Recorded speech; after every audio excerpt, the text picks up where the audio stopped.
श्री परमात्मने नमः। पहला अध्याय श्रीमद् भगवद गीता के पहले अध्याय का महत्व। श्री पार्वती जी ने कहा, भगवान आप सब प्रकार के तत्वों के ज्ञाता हैं। आपकी कृपा से मुझे श्री विष्णु संबंधी नाना प्रकार के धर्म सुनने को मिले जो समस्त लोक का उद्धार करने वाले हैं। देवेश, अब आप गीता का महत्व सुनना चाहती हूँ, जिसका श्रवण करने से श्री हरि में भक्ति बढ़ती है। श्री महादेव जी बोले, जिनका श्री विग्रह अलसी के फूल की भांति श्याम वर्ण का है, पक्षीराज गरुड़ ही जिनके वाहन हैं, जो अपनी महिमा से कभी च्युत नहीं होते तथा शेष नाग की सैया पर शयन करते हैं, उन भगवान महाविष्णु की हम उपासना करते हैं। एक समय की बात है, मूर दैत्य के नाशक भगवान विष्णु शेष नाग के रमणीय आसन पर सुखपूर्वक विराजमान थे। उस समय समस्त लोगों को अन्न देने वाली भगवती लक्ष्मी ने आदरपूर्वक प्रश्न किया। श्री लक्ष्मी जी ने पूछा, भगवान आप संपूर्ण जगत का पालन करते हुए भी अपने ईश्वर के प्रति उदासीन से होकर जो इस क्षीर सागर में नींद ले रहे हैं, इसका क्या कारण है?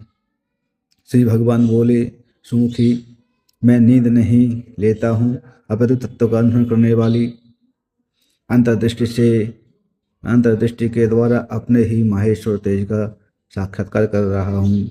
देवी, यह वही तेज है जिनका योगी पुरुष कुशाग्र बुद्धि के द्वारा अपने अंतःकरण में दर्शन करते हैं, तथा जैसे मीमांसक विद्वान वेदों का सारतत्व निश्चित करते हैं, वह परमेश्वर तेज एक अजर प्रकाश स्वरूप आत्मरूप रोग शोक से रहित अखंड आनंद का पुंज स्पंद निरीह तथा द्वैत रहित है।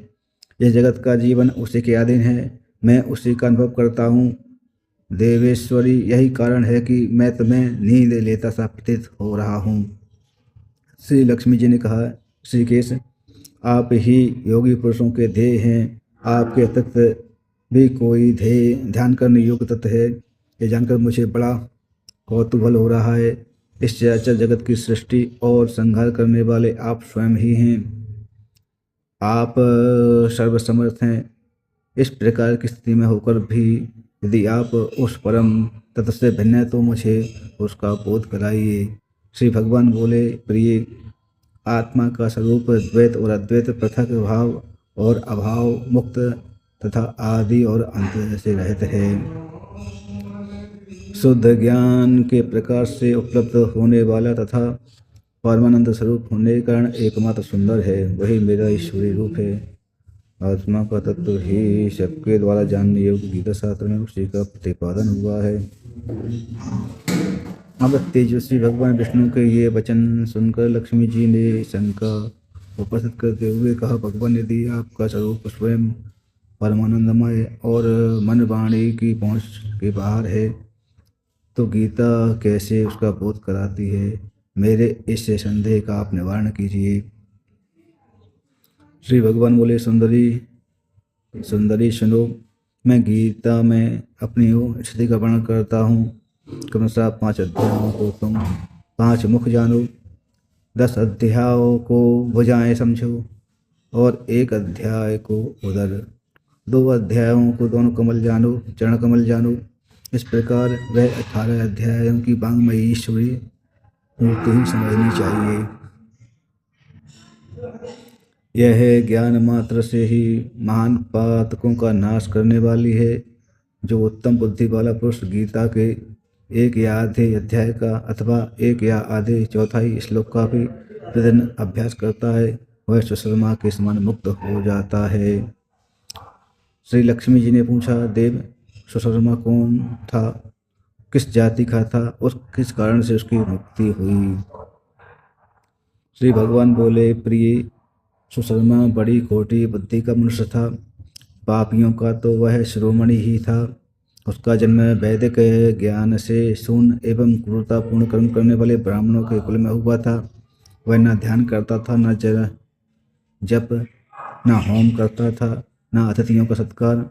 वह लंपट होने के कारण सदा विषयों के सेवन में ही आसक्त रहता था। हल जोतता और पत्ते बेचकर जीविका चलाता था। उसे मदिरा पीने का व्यसन था। वह मांस भी खाया करता था। इस प्रकार उसने अपने जीवन का दीर्घकाल व्यतीत कर दिया।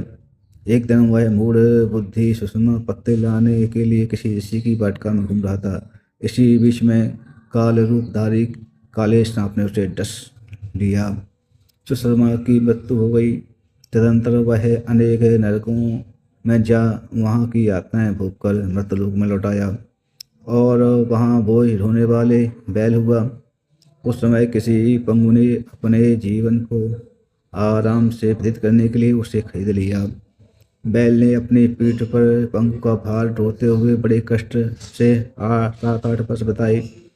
एक दिन पंगु किसी ऊंचे स्थान पर बहुत देर तक बड़ी तेजी के साथ उस बैल को घुमाया।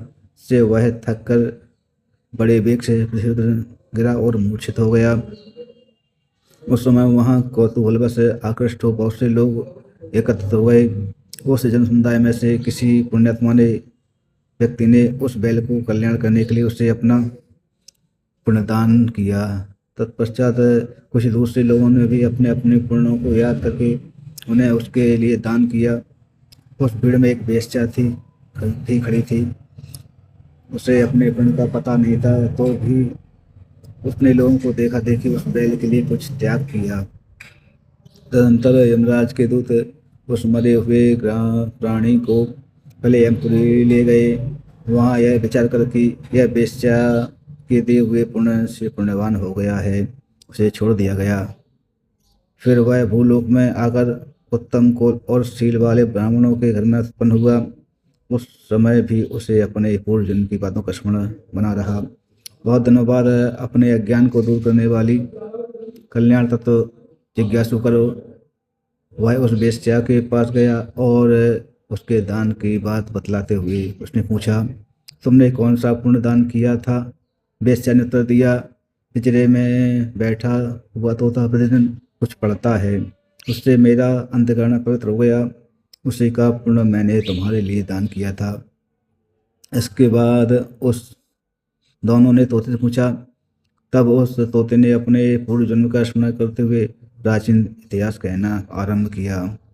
सुख बोला, पूर्व जन्म में मैं विद्वान होकर भी विद्वता के अभिमान से मोहित रहता था।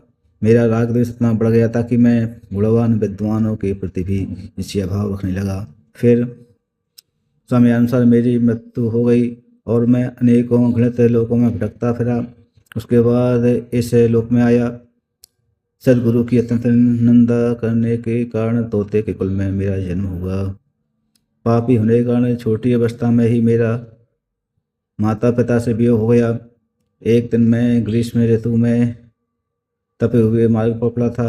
वहाँ से कुछ श्रेष्ठ मुनि मुझे उठा लाए और महात्माओं के आश्रम के भीतर एक पिंजरे में उन्होंने मुझे डाल दिया। मुझे पढ़ाया गया। ऋषियों के बालक बड़े आदर के साथ गीता के प्रथम अध्याय की आवृत्ति करते थे। उन्हें इसे सुनकर मैं भी बारंबार पाठ करने लगा। इसी बीच एक चोरी करने वाले बहेली ने मुझे वहाँ से चुरा लिया। तत्पश्चात इस देवी ने मुझे खरीद लिया। यही मेरा वृत्तांत है, जिसे मैंने आप लोगों से बता दिया। पूर्व काल में इस प्रथम अध्याय का अभ्यास किया था, जिससे मैंने अपने पाप को दूर किया। फिर उसी से इस वेश्या का भी अंतःकरण शुद्ध हुआ और उसी के पुण्य से श्रेष्ठ सुषमा भी पाप मुक्त हुए। इस प्रकार परस्पर वार्तालाप और गीता के प्रथम अध्याय के महत्व की प्रशंसा करके वे तीनों निरंतर अपने अपने घर पर गीता का अभ्यास करने लगे। फिर ज्ञान प्राप्त करके वे मुक्त हो गए। इसलिए जो गीता के प्रथम अध्याय को पढ़ता, सुनता अथवा अभ्यास करता, उसे इस भवसागर को पार करने में कोई कठिनाई नहीं होती। श्री कृष्णाय नमः।